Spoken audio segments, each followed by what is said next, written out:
Ndakabvira kare ndezitsvaga wangu wokuvaka naye musha. Ndakabvira kare ndezitsvaga wangu wokuvaka naye musha. Undaiona vese handisai navo ngobopoto, asi pondati dhiva newe anengu mokoto. Ndapera hasha inga ndanyemba chogopoto, asi pondati dhiva newe anengu mokoto.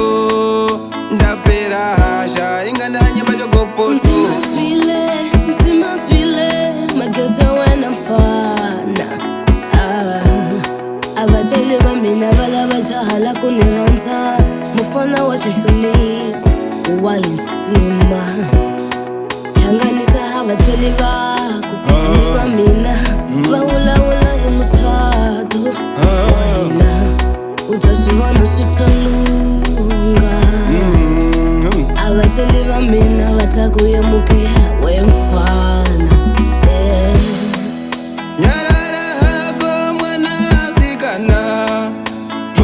Kuvaka musha newe pachina mbere.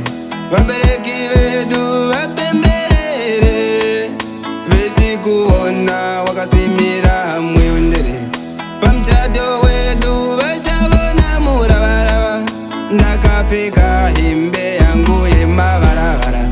Pamuchato wedu vachavona muravarava, ndakapfeka hembe yangu yemavaravara.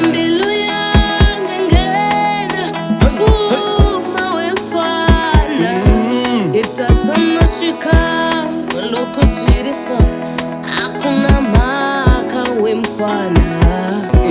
Utabatata na webana bahina, mina ntabe mama ni wabo. Sotlile sushula bakanta kumahela, ntakunyika wemfana. Sitakubikela tihaka hikoko mitimanga, tihaka tingabawe.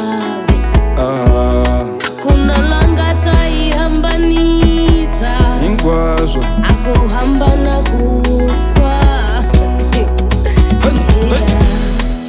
Ndakabvira kare ndezitsvaga wangu wokuvaka naye musha.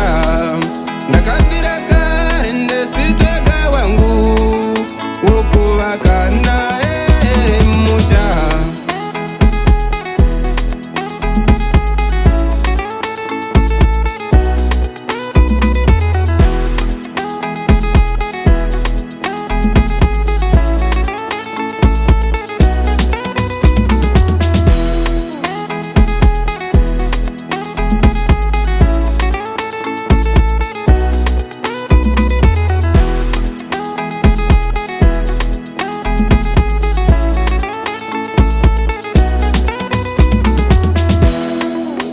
Zvakadaro zvakanaka, apana nyemba yakarasa munyu. Zvakadaro zvakanaka, apana nyemba yakarasa munyu.